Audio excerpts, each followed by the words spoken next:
The UK government has relaxed the restriction on the skilled worker visa. I'm most delighted to share this good news with you. So stick with me till the end of this video and let's uncover the details. Welcome again to my channel. My name is Victory Nkuka, and with this YouTube channel, I share about life in the UK, how you can get visa sponsorship jobs to come over to the UK. I share so much about relocation and how you can settle with ease when you relocate overseas. From time to time, I share about scholarship offer that can help you school abroad. If these are content that interests you, kindly hit the subscribe button to join this YouTube community.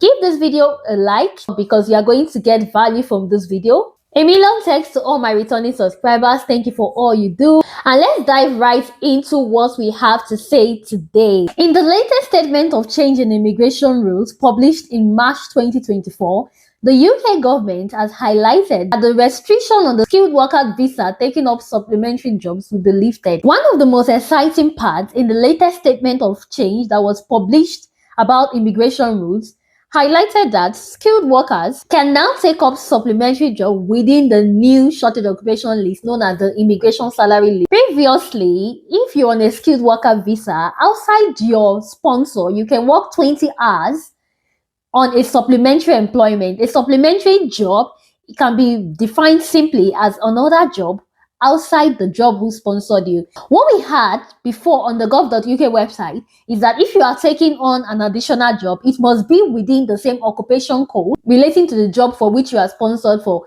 For instance, for me, I'm a registered nurse who came to work on the skilled worker visa.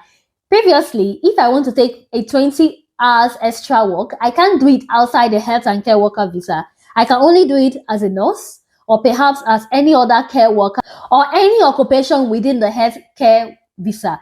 But right now, they've given much allowance that starting from the 4th of April 2024, if you're on the skilled worker visa, you can take up job that is not just within your occupation code, but within the new shortage occupation list. If you are confused about what the new shortage occupation is, you need to watch out for my next video where I'm going to give you all the occupations that are now in the new shortage occupation list, also known as the immigration salary list. If you want to see that video, kindly hit the notification bell so you can be notified when I upload that video in order to get as much information as you need to. One of the good things about this new update is that it takes off the restriction and gives you a sense of freedom. For instance, if you came into the UK on the health and care worker visa, and perhaps you are interested in learning some things about data analysis, IT, this new update from 4th of April gives you allowance to take up an extra 20 hours in that firm that is not within the health and care worker visa. All this I'm saying that not from health knowledge, they've been published on the Govt.uk website. I'll take you through that website shortly, and then I will make some clarification because some persons have been asking questions like, can I do this? Can I do that?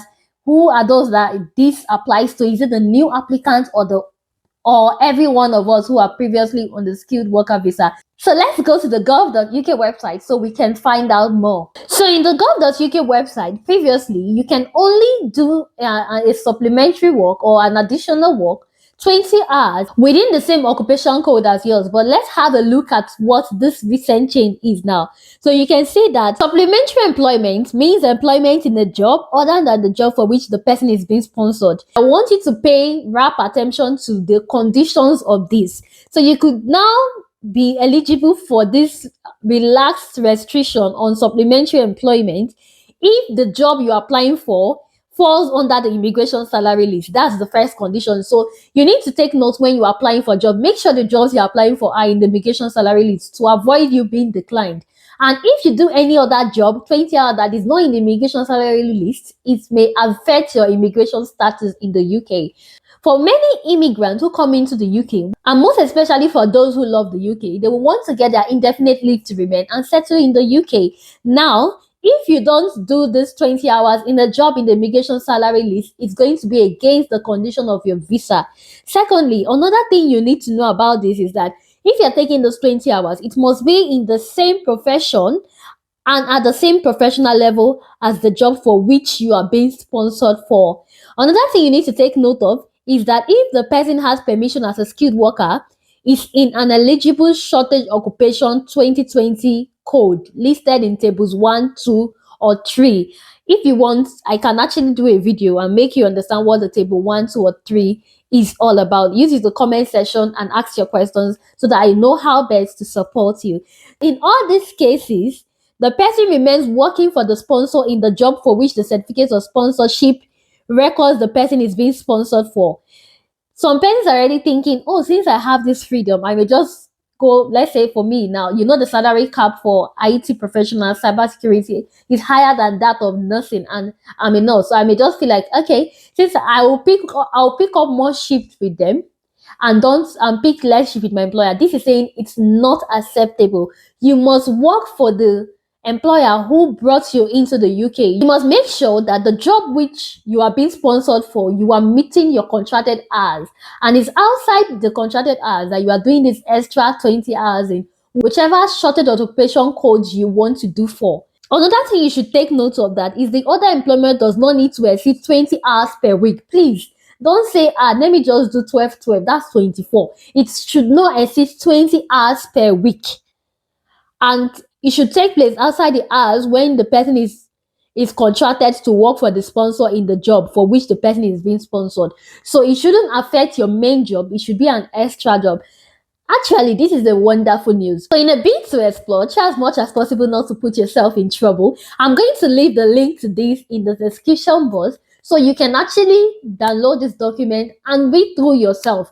When you read through, digest it, and also watch out for my next video, which I'm going to be uploading about the shorted occupation list, so that you know what this new shorted occupation list called the immigration salary list is all about, and the occupations that are there, because these are the occupations you need to apply. Share with as many skilled worker and skilled worker aspirants you know. I'll see you all in my next video. For the meantime, stay blessed. Bye.